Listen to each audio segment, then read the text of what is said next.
My pa het min gepraat, maar alles wat hy was, het hy gewys. Hy het nie groot woorde gebruik nie, net regop gestaan wanneer het saak maak. Sy hande het meer vertel as sy mond, en sy stilte was nooit leeg nie. Hy het my nie beloof dit gaan maklik wees. Hy het net gesê hou aanloop, en as ek val, het hy nie gehardloop nie. Hy het net gewag tot ek self opstaan. Nie elke man leer jou om te wen nie. Sommige leer jou om reg te verloor.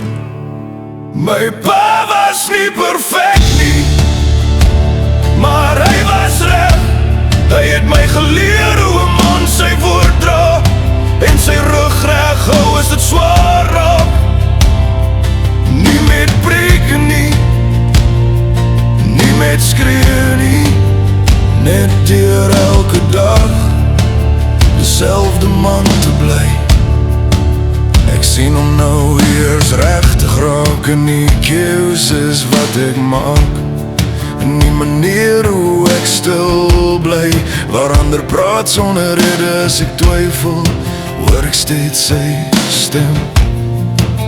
Nie hart nie, net vas. Doen wat jy weet reg is en staan by dit. Hy het my nie gemaak wie ek is nie. Hy het my gewys wie ek kan wees. My pa was nie perfect nie, maar hy was reg. Hy het nie helde gespeel nie, hy het net nooit weggeloop nie.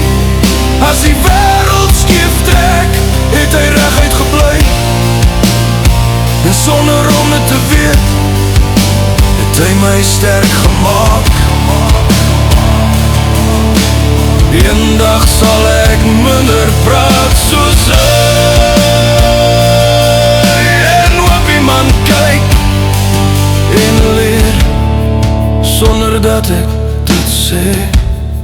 My pa was nie perfect nie, maar hy was myne. En alles wat ek vandag reg doen, dra iets van hom daarin. Nie elke man los 'n spoor nie, ander los 'n fundament.